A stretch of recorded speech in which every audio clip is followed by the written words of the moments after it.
समय, वो अनंत धारा जिसके समक्ष विश्व के महानतम चक्रवर्ती सम्राट भी नतमस्तक हो जाते हैं, जिसकी मार से लोहे की मजबूत जंजीरें भी जंग खाकर मिट्टी हो जाती है और विशालकाय पर्वत टूटकर रेत के कणों में बिखर जाते हैं।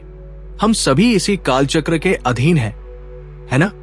हम सब निरंतर दौड़ रहे हैं, कभी आने वाले कल को संवारने की होड़ में, तो कभी बीते हुए कल के पछतावे की आग में। किंतु क्या होगा यदि मैं आपसे ये कहूं कि समय के इस अभेद्य चक्र को भेदा जा सकता है? क्या हो अगर मैं आपको बताऊं कि आपकी तकदीर आपके हाथों की लकीरों में नहीं, बल्कि आपकी 2 सांसों के मध्य आने वाले उस सूक्ष्म 5 मिनट के अंतराल में छिपी है, जिससे इस संसार के 99% लोग अनभिज्ञ हैं। प्रणाम मित्रों, आज का ये संवाद कोई साधारण बातचीत नहीं है। आज मैं यहां आपको कोई प्रेरणादायक किस्सा सुनाने नहीं आया हूं। इसके विपरीत आज मैं आपके समक्ष उस गुप्त रहस्य से पर्दा उठाने जा रहा हूं, जिसे सदियों से हिमालय की दुर्गम बर्फीली कंदराओं में सिद्ध योगियों ने दुनिया की नजरों से छिपा कर रखा था। यह रहस्य है त्रिकाल साधना का, और इसका सीधा संबंध है कालों के काल देवाधिदेव महादेव शिव से। कुछ वर्ष पूर्व की घटना है। मैं अपने जीवन की कुछ अनसुलझी पहेलियों से अत्यंत व्यथित था। मन में शांति का अभाव था। इसी शांति की खोज में मैं हिमालय की दुर्गम यात्रा पर निकल पड़ा। केदारनाथ धाम से भी कई किलोमीटर ऊपर, जहां सामान्य तीर्थयात्रियों का जाना वर्जित है, वहां मेरी भेंट एक ऐसे दिव्य योगी से हुई जिनकी आयु का अनुमान लगाना असंभव था। उनके शरीर पर वस्त्र के नाम पर केवल भस्म रमी थी, परंतु उनके नेत्रों में, उनकी आंखों में ऐसा अलौकिक तेज था मानो साक्षात सूर्य देव वहां विराजमान हो। वे कोई सामान्य सन्यासी नहीं थे। वे अष्ट सिद्धि और नवनिधि के स्वामी प्रतीत होते थे। मैंने अत्यंत संकोच और भय के साथ उनसे प्रश्न किया, हे ऋषिवर, मनुष्य अपनी नियति को क्यों नहीं बदल पाता? हम अथक परिश्रम करते हैं, फिर भी दुख और दुर्भाग्य हमारा पीछा क्यों नहीं छोड़ते? वे जोर से हंसे। उनकी उस हंसी में बादलों के गर्जने जैसी गूंज थी। उन्होंने मेरी आंखों में गहराइयों तक झांका और कहा, मूर्ख, तू भाग्य बदलना चाहता है, परंतु तुझे तो यह भी नहीं ज्ञात कि तू वास्तव में जीवित कब है। मैं स्तब्ध रह गया। मैंने निवेदन किया, मैं आपका आशय नहीं समझ सका महाराज। तब उन्होंने मुझे जो सत्य बताया वो आपके होश उड़ा देगा। उन्होंने कहा, देख बालक, ये संपूर्ण ब्रह्मांड, ये नदियां, ये पर्वत, सब कुछ त्रिकाल यानी 3 कालों के बंधन में है, भूत, भविष्य और वर्तमान। लेकिन शिव महाकाल है। वे काल की सीमाओं से परे हैं, और मनुष्य का दुर्भाग्य यह है कि उसका भौतिक शरीर तो वर्तमान क्षण में स्थित होता है, लेकिन उसका मन या तो मरे हुए भूतकाल की राख को कुरेद रहा होता है, या फिर आने वाले भविष्य के सुनहरे स्वप्न देख रहा होता है। तेरा शरीर यहां उपस्थित है, लेकिन तेरी ऊर्जा, तेरे प्राण या तो पीछे की ओर बह रहे हैं या आगे की ओर, और जब तक तेरी प्राण ऊर्जा अभी यानी इस क्षण में स्थिर नहीं होगी, तब तक तू इस विराट सृष्टि से एकाकार नहीं हो सकता। तब तक तू मात्र भाग्य का एक दास बना रहेगा। मित्रों, उनकी ये बात मेरे हृदय को चीरती हुई निकल गई। हम सब वास्तव में यही तो कर रहे हैं।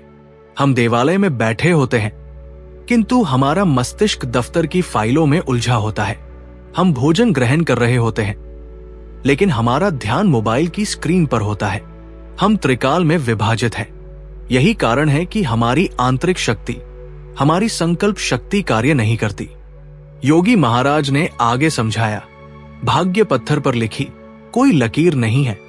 ये एक ऊर्जा का सतत प्रवाह है, और इस प्रवाह की दिशा बदलने के लिए तुझे दिन रात तपस्या करने की आवश्यकता नहीं है।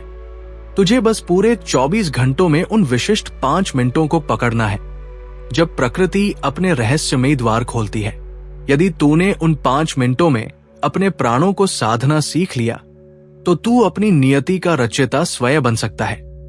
उन्होंने इस प्रक्रिया को त्रिकाल भेदन का नाम दिया। ये सुनने में जितना क्लिष्ट प्रतीत होता है, व्यवहार में ये उतना ही सरल और विज्ञान सम्मत है। ये सीधे तौर पर भगवान शिव के त्रिनेत्र विज्ञान से संबंधित है। शिव का तीसरा नेत्र क्या है? क्या वह माथे पर स्थित कोई शारीरिक अंग है? नहीं, वो प्रतीक है उस उच्च अवस्था का जब आप इन दो चर्म चक्षुओं से दिखाई देने वाले द्वैत संसार से ऊपर उठकर उस एक परम सत्य का दर्शन करते हैं। उस योगी ने मुझे एक ऐसा गुप्त सूत्र बताया, एक ऐसा 5 मिनट का भाग्य परिवर्तक नियम दिया, जिसे यदि आपने अगले 21 दिनों तक निष्ठापूर्वक कर लिया तो विश्वास मानिए, आपके जीवन की रुकी हुई प्रगति, आपके अवरुद्ध कार्य और आपके मन की व्याकुलता सब कुछ ऐसे विलुप्त हो जाएगा जैसे उनका कभी अस्तित्व ही न था। ये सूत्र आपकी चेतना की आवृत्ति, फ्रीक्वेंसी को ब्रह्मांड की आवृत्ति से मिला देता है। लेकिन इसे गहराई से समझने के लिए आपको पहले ये समझना होगा कि आपकी श्वास और समय के मध्य क्या गूढ़ संबंध है। शिव स्वरोदय शास्त्र उद्घोष करता है कि जो अपनी श्वास के रहस्य को जान लेता है वो ब्रह्मांड के रहस्यों को जान लेता है। तो उस हिमालयी योगी ने मुझसे प्रश्न किया, क्या तुझे ज्ञात है कि तेरी श्वास और महादेव के डमरू में क्या समानता है? मैं निरुत्तर था। उन्होंने समझाया, जैसे डमरू का आकार मध्य में संकुचित होता है और दोनों सिरों पर विस्तृत, ठीक वैसा ही हमारा समय है। एक ओर अनंत भूतकाल फैला है, दूसरी ओर अनंत भविष्य, लेकिन मध्य में जो वो अत्यंत सूक्ष्म बिंदु है वो है वर्तमान, वो है शून्य। महाराज ने रहस्योद्घाटन किया कि हमारी नासिका में 2 स्वर प्रवाहित होते हैं, दाया और बाया, सूर्य और चंद्र, पिंगला और इड़ा। जब तक ये दोनों स्वर अलग अलग चलते हैं, संसार का कोलाहल तुम्हारे भीतर गूंजता रहेगा। तू कभी अतीत की स्मृतियों में विलाप करेगा तो कभी भविष्य की आशंकाओं में कंपित होगा। लेकिन पूरे दिन में और विशेषकर संधिकाल यानी दिन और रात के मिलन के समय कुछ ऐसे क्षण आते हैं जब ये दोनों स्वर संतुलित हो जाते हैं। मध्य की नाड़ी, जिसे सुषुम्ना कहते हैं, वो जागृत हो जाती है। यही वो दुर्लभ समय है जब मनुष्य और परमात्मा के बीच की सीधी संचार रेखा, हॉटलाइन, सक्रिय होती है। यही वो क्षण है जब त्रिकाल का पर्दा हटता है। योगी ने कहा, वत्स, 5 मिनट का वह भाग्य सूत्र यह है कि तुझे अपनी चेतना को, अपने ध्यान को बलपूर्वक भूत और भविष्य के जंजाल से खींचकर इस सुषुम्ना में, इस वर्तमान क्षण में स्थापित करना होगा। और इसका सबसे सुगम मार्ग है निद्रा में जाने से ठीक पूर्व के 5 मिनट और निद्रा से जागने के ठीक पश्चात के 5 मिनट। अब अत्यंत ध्यान पूर्वक सुनिए, क्योंकि अब मैं आपको वो विधि बताने जा रहा हूं, वो चरण दर चरण प्रक्रिया जो उस सिद्ध योगी ने मुझे दीक्षा में दी थी। ये कोई टोना टोटका नहीं है, ये विशुद्ध ऊर्जा विज्ञान है। इस 5 मिनट के भाग्य सूत्र को शिव संकल्प विधि के नाम से जाना जाता है। इसे संपन्न करने का सर्वोत्तम समय है रात्रि में, जब आप शैया पर लेटे हो और निद्रा आपको अपने आगोश में लेने वाली हो। ये वो संधि काल है जब आपका चेतन मन सोने की तैयारी कर रहा होता है और अवचेतन मन का द्वार खुलने ही वाला होता है। ठीक इसी क्षण, इसी 5 मिनट के अंतराल में यदि आपने सही विचार का बीज बो दिया तो वो रातों रात एक विशाल वट वृक्ष का रूप ले लेगा। पहला नियम, अपनी रीढ़ की हड्डी को सीधा रखें। यदि आप बिस्तर पर हैं तो भी प्रयास करें कि तकिया हटा दें और बिल्कुल स्पाइन सीधी करके लेटें। अपने शरीर के हर अंग को शिथिल छोड़ दें। अब अपने नेत्र बंद करें और अपना संपूर्ण ध्यान अपनी दोनों भौं के मध्य भ्रिकुटी के केंद्र में केंद्रित करें। इसे आज्ञा चक्र या शिव का तीसरा नेत्र स्थान कहा जाता है।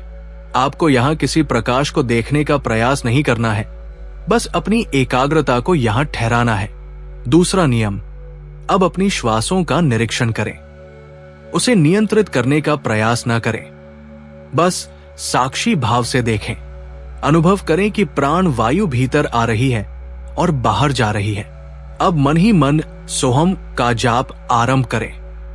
जब श्वास भीतर जाए तो मन में उच्चारित करें सो, और जब श्वास बाहर आए तो उच्चारित करें हम।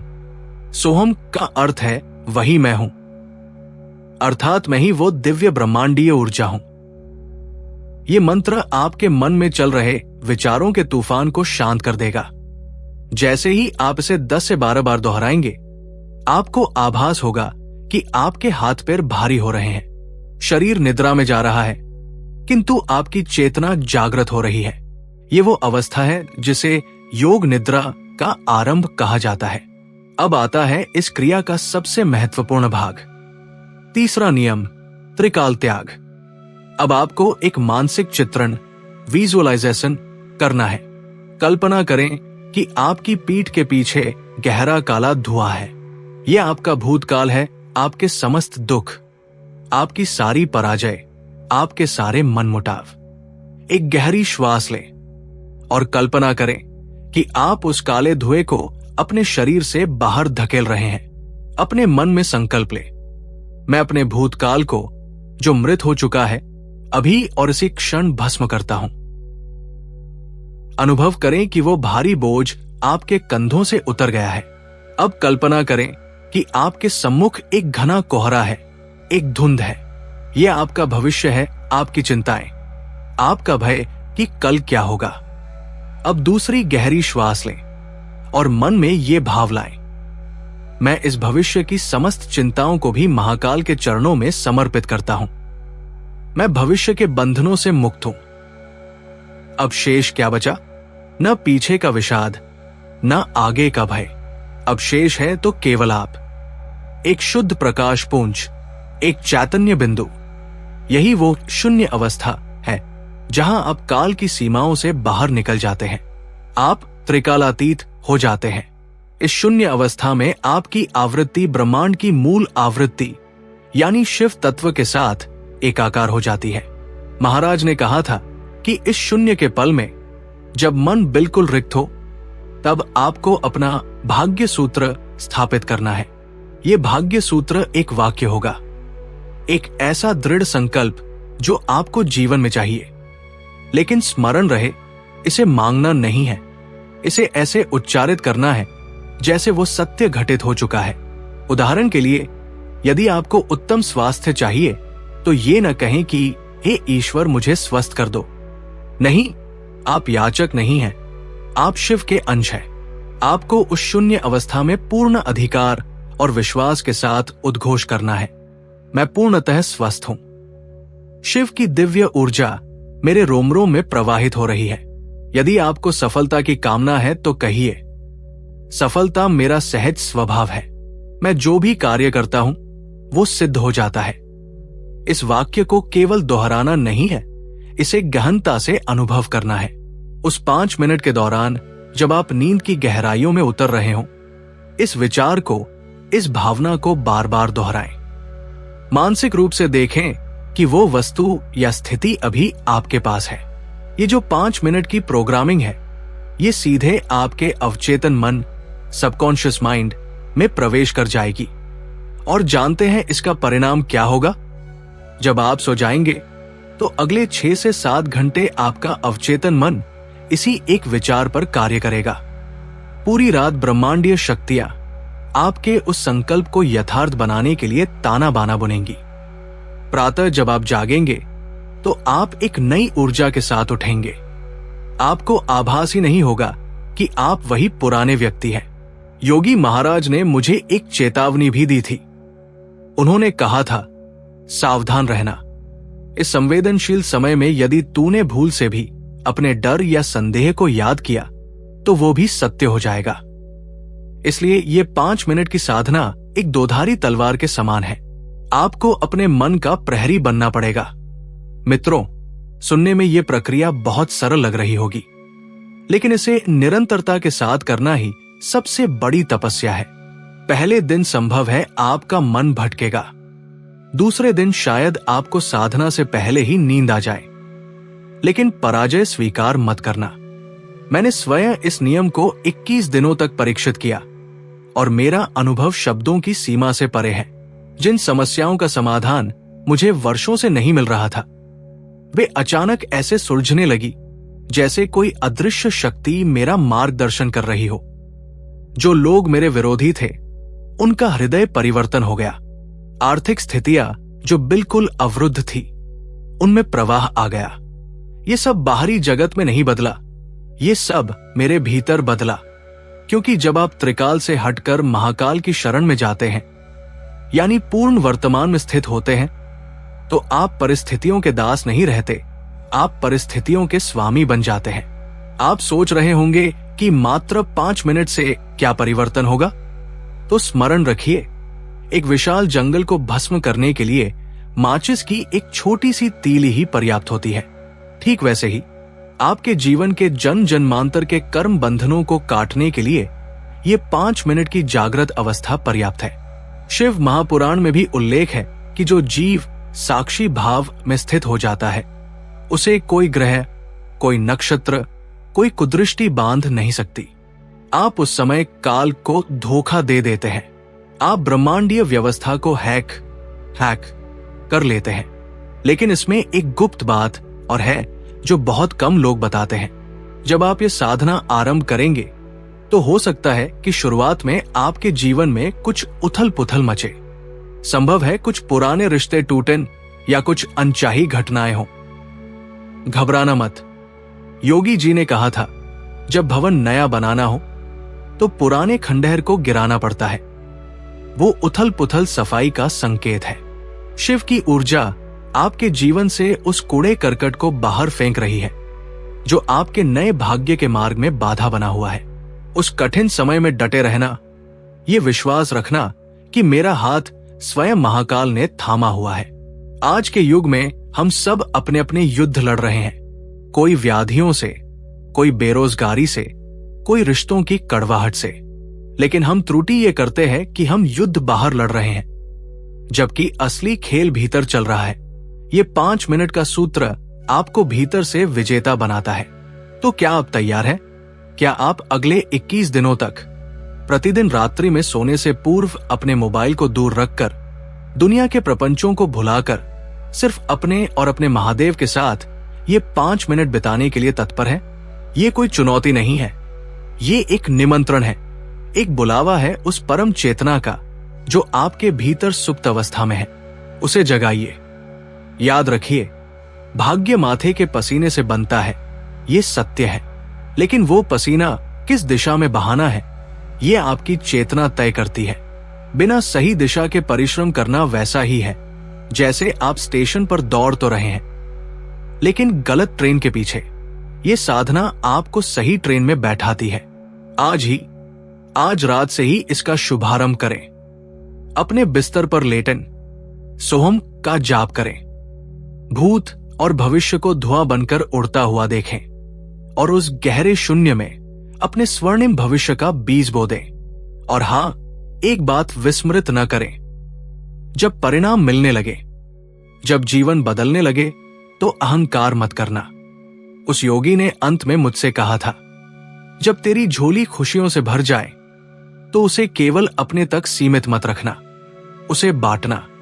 क्योंकि शिव वही है जो बांटना जानता है, जो देना जानता है। इस ज्ञान को अपने तक सीमित मत रखिएगा।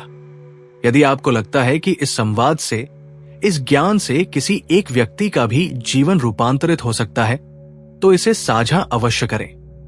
तो चलिए एक नई शुरुआत करते हैं। अपने पुराने निराश संस्करण को आज ही विदा करते हैं और अपने नए शक्तिशाली स्वरूप का स्वागत करते हैं। एक गहरी श्वास लें और मेरे साथ पूरी शक्ति से अपने रोम रोम से उस महाकाल का आह्वान करें जो समय से भी परे है। प्रेम से बोलिए, हर हर महादेव, जय महाकाल।